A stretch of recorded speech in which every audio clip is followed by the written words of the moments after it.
Hello, welcome to the Spotlight Show. I'm your host. My name is Jabez Napoleon Ogbale, and thank you for joining me today on this wonderful evening. We're shooting right now from the city of Toronto, from the GPKM network, and thanks once again. So if you're watching me, wherever you may be, any part of the world, good morning, good afternoon, good evening. It's an awesome day, and I'm glad that you're sharing your evening with me today. Thank you once again. And remember, right now we're live on all our social media handles on Instagram, Facebook, and YouTube at GBKMTV. So remember, like, share, and subscribe, and tell your friends and family about this show. Welcome once again. And of course, this show is made possible by viewers like you and all our supporters out there. And special thanks once again to our partners and our sponsors and supporters, the African Young Entrepreneurs. I always give them kudos for the wonderful work they are doing across Africa, the Caribbean and North America and Europe. They are spreading very fast. It's a network of young African entrepreneurs doing great things, and they have a network of over 10 million entrepreneurs already, and they have wonderful programs and they have wonderful plans for the future. Check them out on www.aye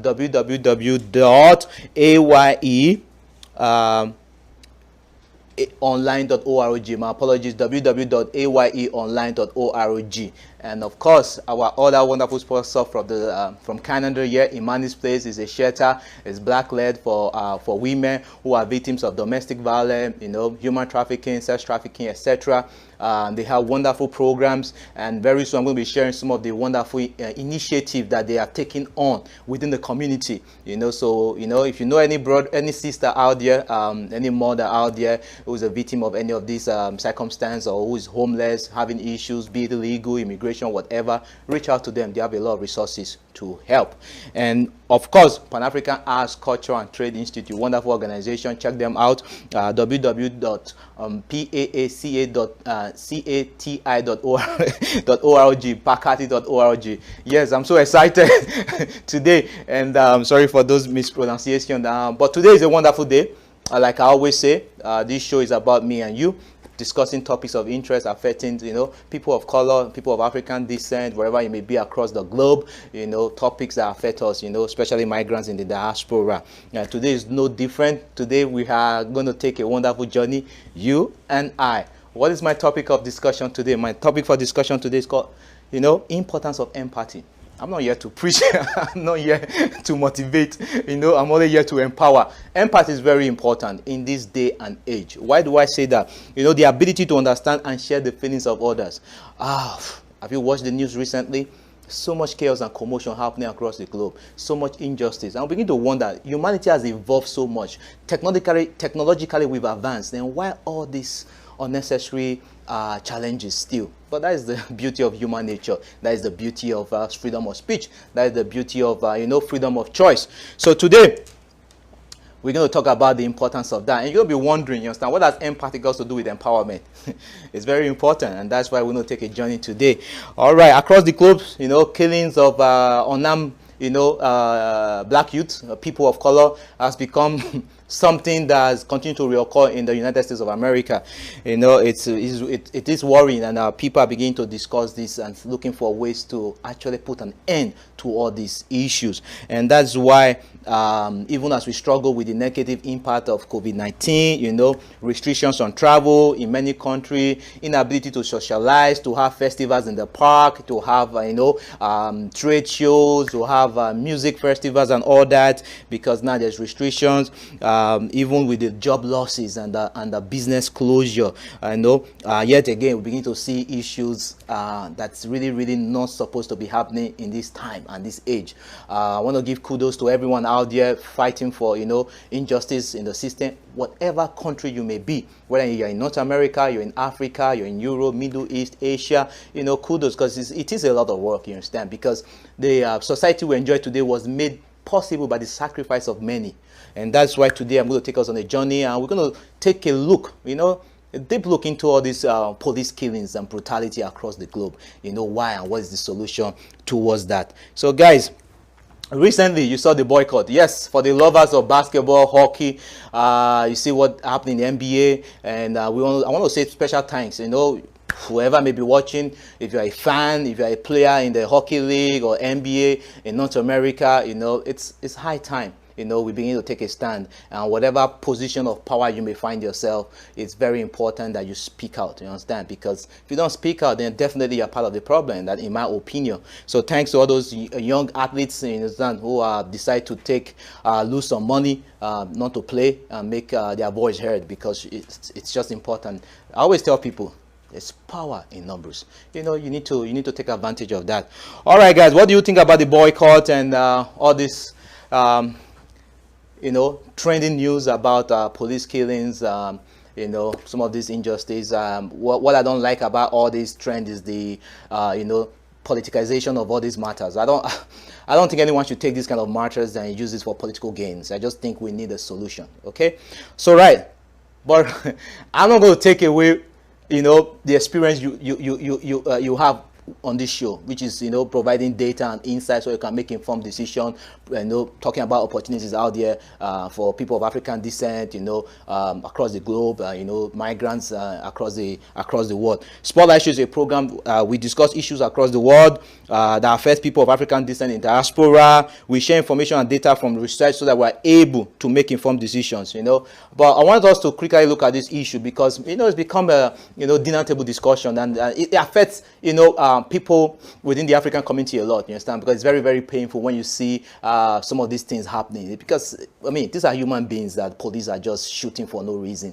and I believe there are a way to de-escalate some of this situation, you know, from slave trade to its abolition, from civil rights women to women's suffrage, you know, from gay rights to decriminalization of cannabis in some of these countries, and now, you know, the use of, you know, police using fatal force on African American, you understand, and, you know, I begin to wonder, you know, is this the end or is this the beginning? You know, at this point in time, I just want people to reflect. You know, empathy is very important, and this is why I'm talking about empathy, because in whatever position, in whatever office you find yourself, you understand, you always have to, you know, be able to have that skill set, empathy.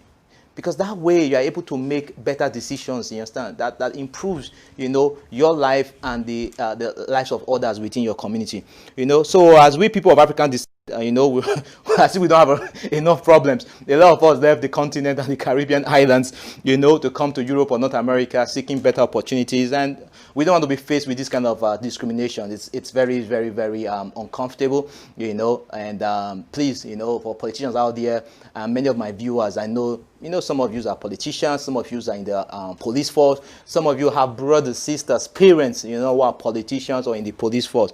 So trust me, I don't want to do on the negativity.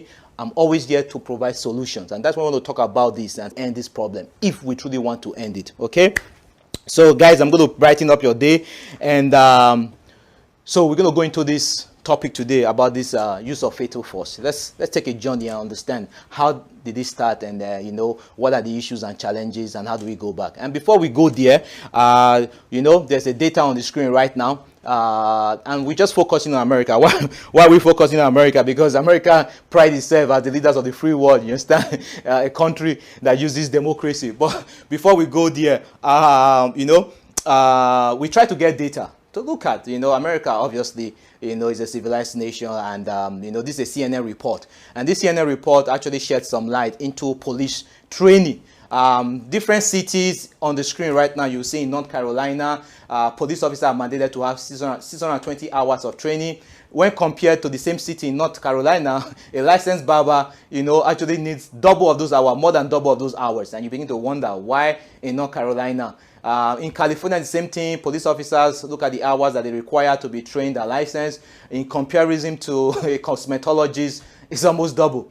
The same thing in Michigan. When compare the training hours for a police officer with an electrician, the difference is huge. And Florida, Massachusetts, and Louisiana. And I begin to wonder, okay, you know, policing is not easy, and it's not for everyone. I love to be a police. Growing up, I always played police, and again, we call police and thief for some of us that grew up in Africa, you know, but police is not for everyone. And people need to understand that when you are put in that position, yes, you are scared. Yes, you have anxieties, there's adrenaline popping, but so is that of a soldier. There's no difference, you understand? But policing is a community service, you understand? You build a relationship within that community that you serve because you took an oath to serve and protect, So I'm beginning to wonder, are all this killing due to lack of training, as shown in this CNN report?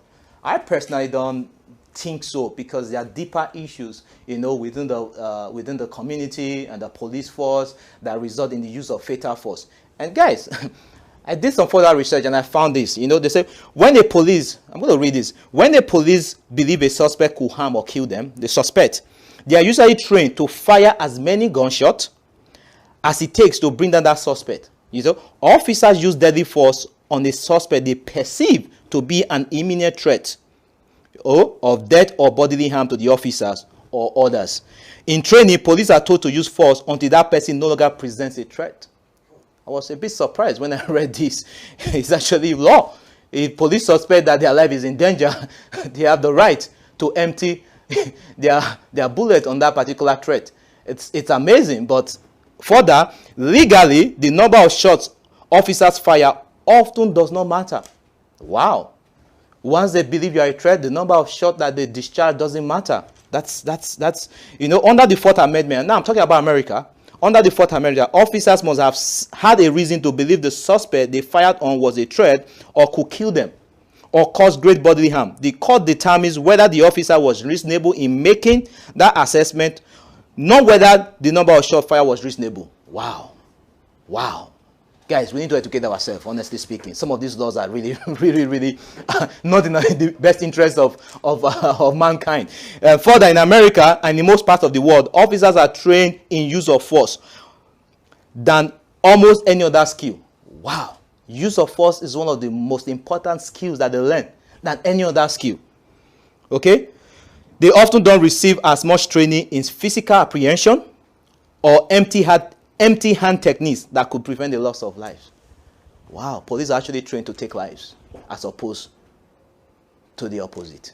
So guys, we need to begin to learn this, and for everyone working out there, including the BLM group, Black Lives Matter group, we need to not only go out there demonstrating and and people taking advantage, because people want to do peaceful demonstration. Even in America, the facts are there that a lot of the time that there's demonstration, those that come in to cause chaos and looting and rioting and burning are not really part of the group. These are just anarchists, you understand, taking advantage of a very good intention to create chaos. And a lot of politicians knows that some of this group are not even in support of this. People hijack their campaign to do this violence. So guys, I really need, if you're listening right now, wherever it may be, you have friends in all this group, we need to begin to allocate funds, you understand, to educate our people of color in general, about these laws. That look, police are trained to use force.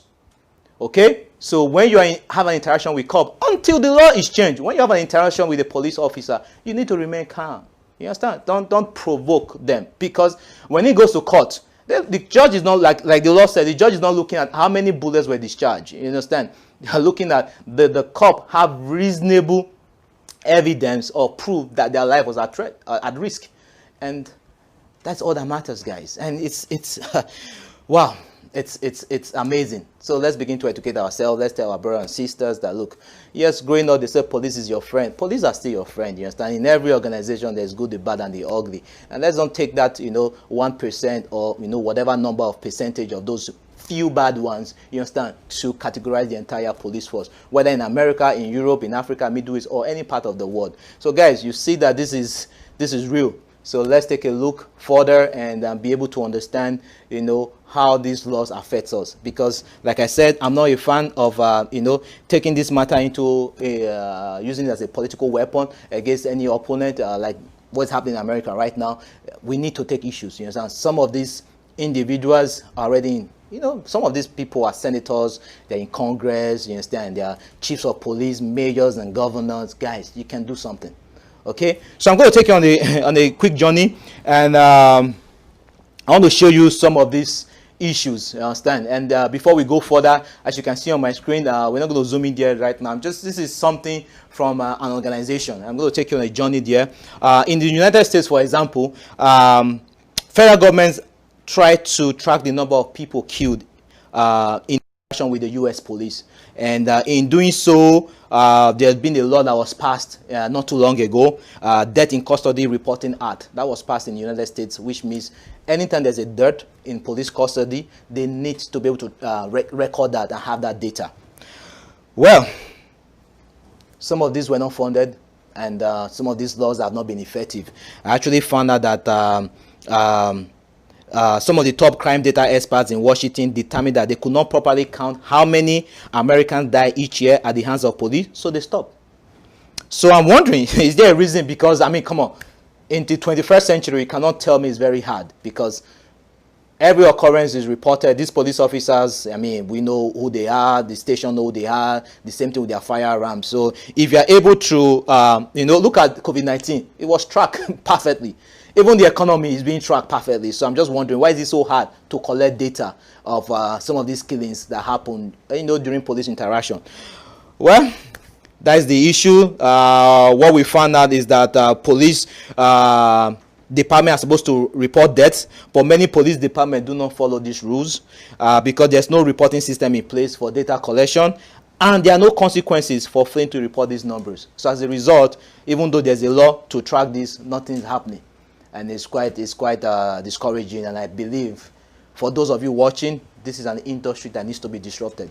Honestly speaking, this industry needs to be disrupted because, come on, human lives are very important. These young men and these young women that are being killed, you know, they are human beings. They are brothers, they are sisters, they are parents. You understand? You don't know the gift inside of them and what they could contribute to mankind. You understand? So it's very important that we begin to task, you know, people in position of authority, people in power right now. Do your best and see how you can make some of these changes. Okay, Campaign Zero. Campaign Zero is an organization that found a solution. So while we continue to look for solutions within the societies, we try and use technology to track some of these things and find solutions to some of these problems. There's an organization right now in America that have been able to do some policy research, and they came out with some solutions to these problems. And what they realized is that there's an insular culture of police department. You know, there's this blue wall of silence. You understand? In America, you know, police are referred to, you know, the blues because of some of their uniforms are mostly blue. But there's this, it's like a fraternity. There's this wall of silence. They protect themselves, and I don't know why. You see, it's only guilty people that need to protect themselves. If you're innocent, you have nothing to hide. Yeah, people will say, "Oh, Mr. Man, that's easier said than done." But that's the truth, because police are trained to protect and to serve. There is, you know, police affairs, there's internal affairs, there are different units within the police department that police the police, that should make sure that, you know, they are not above the law. But it seems that there's laps and gaps in some of these processes, and I think technology can solve some of this. And if not even technology, we human beings can come together and agree to solve some of these problems if we are sincere. Because police brutality or police use of fatal force is not just in America, it's across the world. It affects everybody. Okay, there's the aggressive defense of police officers and resistance to change in police union. Of course, most adults are resistant to change, you understand? But times have changed, and times keep changing, and we keep evolving. So we need to adapt to change. There's a legal protection granted to police officers. It's called the qualified immunity. You cannot actually sue a police officer. There's historic racism in police departments. So in this part of the world, racism has been a big issue. And I mean, police kill both people of European descent and people of African descent. And the issue is that because people of African descent are considered minority in this part of the world, you know, they are seen as, in terms of the proportion between both races, it seems that the black, because they are minority, is higher. So that's why this always is now becoming an issue. And apart from that, there's the militarization of the police. So some of the tactics that they use, it's sometimes I watch the news and I see some of the gear that American police force actually carry. I'm like, wow, there's no difference between them and the military, because I know there's a relationship in America between the army and police, whereby some of their weapons or some of their assets or vehicles are given to the police, etc. And apart from that, some people say there's inadequate training in the police academy. Like you just heard, police are mostly taught how to use force as opposed to using, you know, other tactics that is less fatal.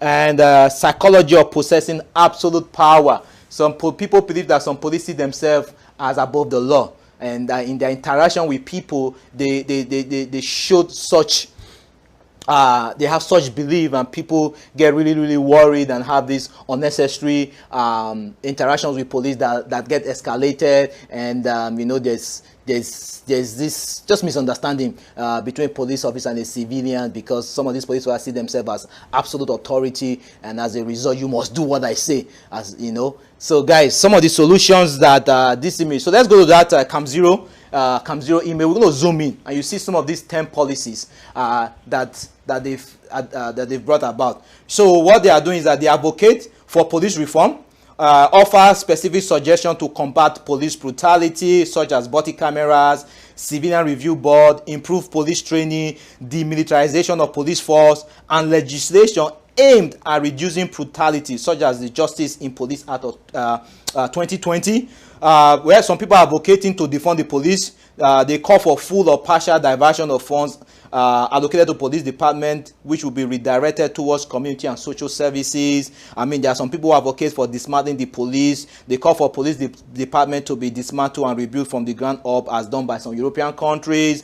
And those who advocate to abolish police department call for police department to be disbanded entirely or to be replaced by other community and social services. I mean, these are some of the discussion out there. But if you zoom in back, if we zoom in back to this campaign zero, you can see that, you know, they want to end broken policing, because I mean, police should have a very good relationship within the community that they police or they protect. They need community oversight, limit the use of force. You understand? Because I know some police are giving the what do you call it? These weapons that discharge electricity, you know, to hinder some of these their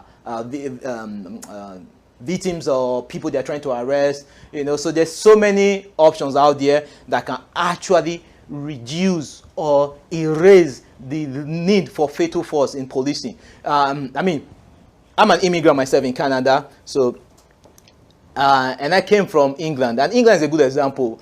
There's two types of police force. The community police force, they are not armed. It's true, they are not armed, but what they do in able to de-escalate situation is numbers. So if they are called to a specific scene, you don't see one or two police officers. You see at least 10 police officers come in the van. So you get really intimidated by the sheer amount of police that surround you. However, when those individuals pose a threat to the officers or the community, maybe they are armed or something, there is a different kind of police force, the tactical unit that is actually armed, that actually come, you understand, to either escalate the issue or to remove the threat. You understand? So I think a whole lot of countries, including African Caribbeans, can learn from some of these policies, because police brutality, like I said, not just in America. It happens in Africa, in the Middle East, in Europe, all over the world, you understand, because police are human beings. You understand? As a human being, you really have a very limited time frame to think when you are faced with a threat. You understand? But some of these killings, thanks to 21st century, now a lot of people have cameras. People are becoming very conscious when they see police interaction, especially the police of European descent with the person of color, people from Africa or Middle East, Asia, and the rest. People begin to record because they don't know what might happen. Because it seems that some of these cops are scared. And I don't know why. We're all human beings, you know. So this takes me back to a famous quote from Neil Armstrong. Neil Armstrong, the American astronaut. Do not quote me on this. I read an article where he said that while he was in space, he looked down and he saw planet Earth. Planet Earth was so small. So he's now wondering, in space, this planet that we wake up every day, we go out there to our businesses, try to, you know, earn income and wages, trying to build houses, build business. When you look at Earth from space, we are so insignificant. We are so little. We're like ants. You understand? So he realized that all this unnecessary hustling, all this, you know, all this fighting, all this capitalism, all this superiority or inferiority complex is irrelevant, because when you look at Earth from space, Earth is so small, and we're so small in the universe, and you begin to wonder why all this commotion and why all this hatred amongst mankind is just uncalled for. All right, guys, I had to share that information with you, and like I said, this show is all about you know, data and information. We don't just talk about the problems. We also provide solution to this problem. So please, if you're watching right now, like I said before, you are in the position of power, you're in politics, you're in government, you are family members in government, please take actions, do your own part. And I must say that the Campaign Zero organization actually said that there's progress being made in some of those policies in both federal, state, local legislation addressing police violence. So people actually beginning to take steps. It's not as if people are not taking steps in America, they're beginning to take steps, you know. We're on a journey, you know. It's going to take time to root out this evil within the society, within the police force, and begin to change people's mind. Because remember, everything starts from the mind.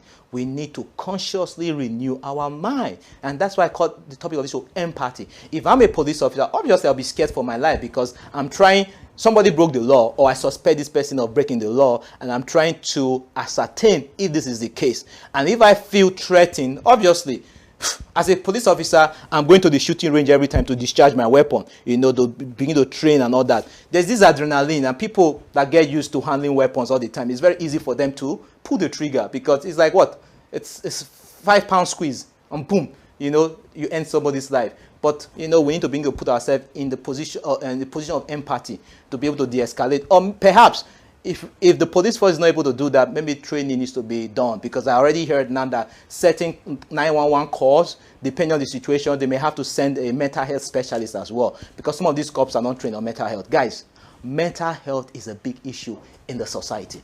Believe it or not, people are suffering mentally due to heartbreak, due to loss of job, due to bankruptcy, trauma, different things. Look, guys, people are dressed looking good, you understand, but you don't know what's in the mind.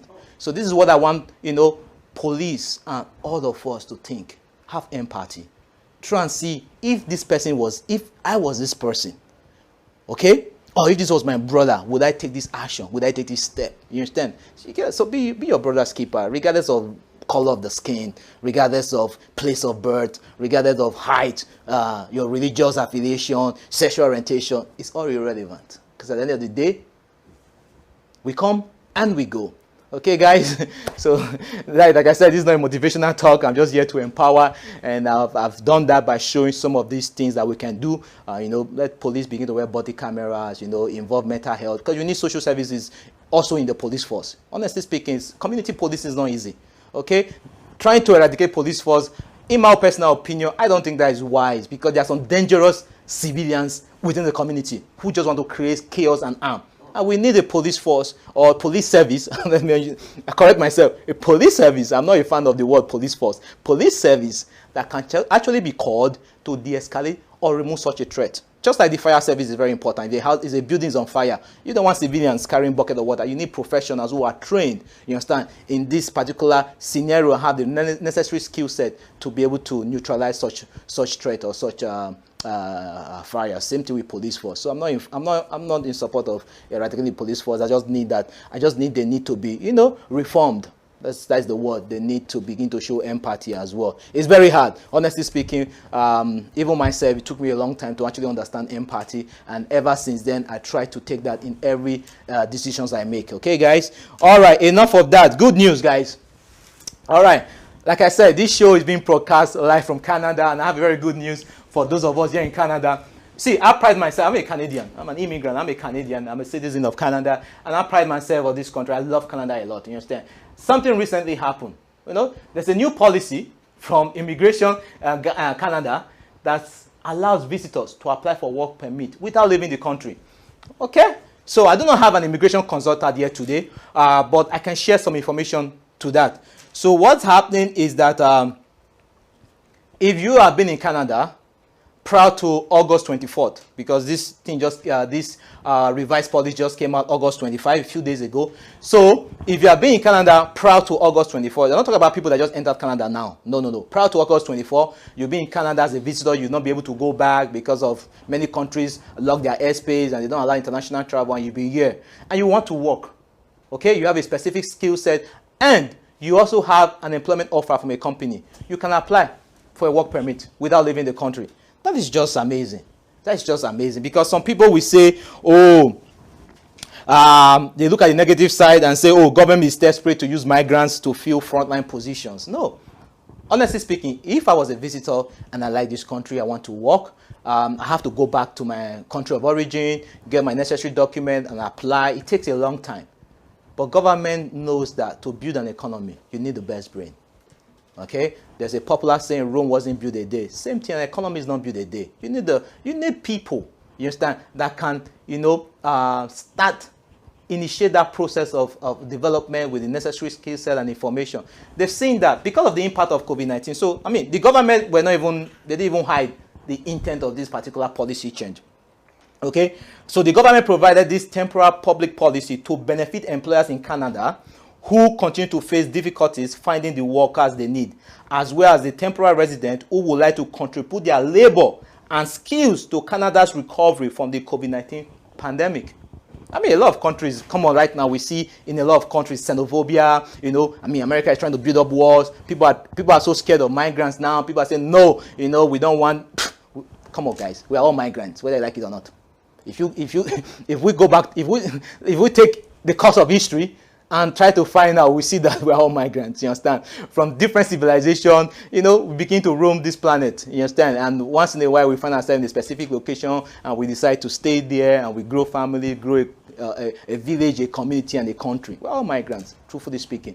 America is full of migrants, okay? Because they met some people there, okay? Same thing in different parts of the world. So I want to say thank you to Canada for provide the opportunity to such people to want to come and work, okay? And if they have a job offer, they can contribute to the economic recovery of Canada. A lot of countries will even take that initiative, and I like what Canada has done about that. What do you think, guys? So please, if you know anyone right now who's a visitor in Canada who want to work, who have the necessary skill set, and has a job offer out there, why not tell them? It's a good experience. You understand? Why not contribute to the country that you love so much, or contribute to a country that actually are very progressive and they're taking a leadership role in this particular space? I want to say thank you to Canada for that. So guys, we're going to take a quick break, and please do not go anywhere. When we come back, we're going to share with you some juicy information, very beneficial as well. And so keep right there, and we'll be right back. Time to turn your passion into a career. Do you believe you could host an entertaining, engaging, and thoughtful weekly show? Or are you a business person or entrepreneur interested in building a brand for yourself? Can you connect with an audience and have strong social media skills? If so, the GBCAM Network would love to invite you to join our team. We're looking for driven, genuine folks who are willing to work hard as an independent broadcaster. If this sounds like you, come join our team. For more information, email your resume to career@gbkm.fm. That is career, CAREER, at gbkm.fm. It's time to turn your passion into a career. All right, welcome back, ladies and gentlemen. Thank you for staying tuned. You're on the Spotlight Show. I'm your host, Jepace Napoleon Ogbole. If you're just joining us, thank you for tuning in. We sincerely appreciate you, and please, like I always say, tell your friends and neighbor, your family about this show. Go to our YouTube channel. We're broadcasting live right now on Facebook and YouTube at GBKM TV. So please go to our channel, like, subscribe, turn on your notifications so you can get new programs. Remember, the network has so many shows. It's a community station. Okay, we are the voice of the community. We pride ourselves as the voice of community. This is a Spotlight Show, so please remember to share with your friends and family. Yes, guys, welcome back, and we are going to a next segment. And like last week, we started a new segment of this show, and yes, it's called Did You Know? Power Up at Top Run Consulting. Before we go there, who is Top Run Consulting? Top Run Consulting is a information technology training service provider. Information technology training service provider, equipping professionals with in-demand skills. And Top Run has successfully motivated professionals to transition and thrive in careers within the technology industry. Yes, tech space. They are called technical business and leadership skills. That's what they train people on. These are the skills required by leading organizations, and they have instructors. And look, I've benefited from this company immensely. Wonderful companies. If you want to go into IT space, be it business analysis, project management, Scrum, Agile training, or you were looking for some certifications. You're already in the field and you want some certification. They are wonderful trainings. So thank you so much to Top Run Consulting for their support. And today they are bringing to us what is some 7 key jobs out there that you can make over $100,000. Wow. Yes, guys, you're in Canada, you know someone in Canada, or you want to migrate to Canada as a highly skilled, Top Run is your to go to for career change or training in technology services. Today, they provide these 7 jobs. There's actually right now in demand, and they pay over 100,000. The first one is actually early works sponsored by Metrolinx. It cut off there right now, but yes, that's what it is. And we have content creator by Self Decode.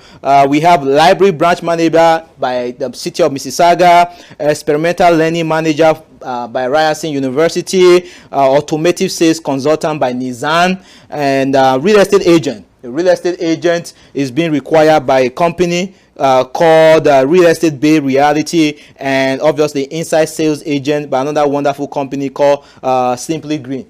Okay, this is powered by Top Run. So if you are looking to get into any of this career, remember, based on an article I read recently from NACity, lots of businesses are now there recruiting for people, and you don't really need to get a second degree to get some of this job. They're looking for people with talent and drive, so if you have a few years of experience or only 1 or 2 years of experience, why not jump into that, get your resume ready and apply for those jobs. Or if you feel you do not have the necessary skill set for some of these jobs where you can earn over $100,000, go to Top Run Consulting, www.toprun.ca. Reach out to them. They have wonderful packages and training packages, you understand, including mentorship. Because some people want to change a career, you understand. It's not just a resume you need the skills, the on-demand skills that the company are looking for. Not only that, you need mentors, people of like mind who are already in the field, who can help you navigate the terrain. You don't need to go through challenges that they've passed through. They've already passed through it and already have solutions. So reach out to them. So this is what Top Run is about. They have a huge network of IT professionals you can network with, and they can help you with your resume, some of this skill set, and some of this certification. So guys, today has been a very wonderful show. Yes, we talk about solution to some of this police brutality across the world, specifically in America. We also talk about the opportunity to work in Canada. If you're already in Canada as a visitor, this is good. And we also share some very wonderful jobs out there right now, because this is the 21st century, and a lot of jobs are going to get redundant. And with the impact of COVID-19, a lot of people are going to lose their job. Technology is that industry that is the future. Okay, so guys, if you really want to work, you want to have a business in the tech space, why not reach out to Top Run Consulting? Or why send me a direct message on Instagram at Jabez, JAYGBES, or send me an email, spotlight@gbkm.fm, and we can discuss. And there are so many people that reach out to me with business idea, looking for partners, or they already have an idea, looking for sponsors, looking for how to get into the market. Why reach out to me? I can link you up with other people as well, people of like minds, people of color, people of African descent, and we all can do great things together. So guys, don't forget what I said. The section industry, police department needs disruption. So guys, if you have solutions out there that can benefit them and benefit us as well, and improve the society and community relationship between, because in a lot of countries, a lot of communities do not like the police because of their use of force, you understand? And that's why I'm talking about empathy today, So guys, you have those solutions, why not work on it? Somebody's out there that will invest in that solution, and you can create wealth, create jobs, and improve the community, and even better yourself. So guys, remember, this show has always been about empowerment. As we come to the end of this show, I want to say thank you so much for spending this evening with me, or wherever you may be, maybe morning or afternoon in your countries. Thank you so much for your time, and we'll be back the same time next week. Remember, this show is 30-minute show. It starts from 6 p.m. Eastern Standard Time. 6 p.m. Right now we're in summer, different time zones. So it's Eastern time. So wherever it may be, remember and check your time zone to see what it is in your own country. But remember, after every show, our recordings are always available on YouTube. You can always go back there to watch the recordings. So please, guys, this show is all about empowerment. Some people of African descent in the diaspora, start thinking of businesses, or a career. Most importantly, have multiple streams of income. The world is changing very fast, you understand? We do not depend on one stream of income. We don't go to social assistance and all that. We want to create wealth, you understand? We want to pass down wealth to the generation. We don't want the generation coming after us, our kids and grandkids, to struggle from start. No. What we went through, we don't want them to go through it. So that's why we're trying to create businesses, you know, trying to create companies, provide services or product, you know, create wealth and pass that on and be a what? A solution to some of these problems, be a blessing to mankind. Okay, so if you need help, remember to reach out to me on the Instagram at Jaybes, JAYGBES, or send me an email, spotlight@gbkm.fm. Thank you so much, guys. Next week is going to be very impactful, and please stay tuned. And like I said, share, subscribe, and share this video. Be a blessing to somebody there, including the naysayer. Those that do not believe in you, send out there. This is not time for us to be fighting ourselves. This is time to unite. There's power in there's powers in numbers, guys. Okay, so being in Africa, the Africa Free Trade Agreement, Continental Free Trade Agreement is being ratified. Take advantage of that. I was reading an article recently. When that becomes norm, logistics is very important.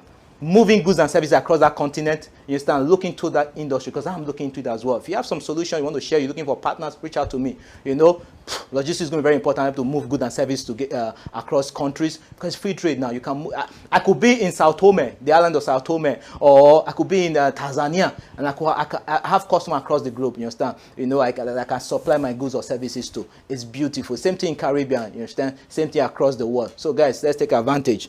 Okay? So be that change, you know, be that catalyst, be that person. And remember, wherever you are, whatever you do, you're always in the spotlight. The change you seek begins with you. Good night.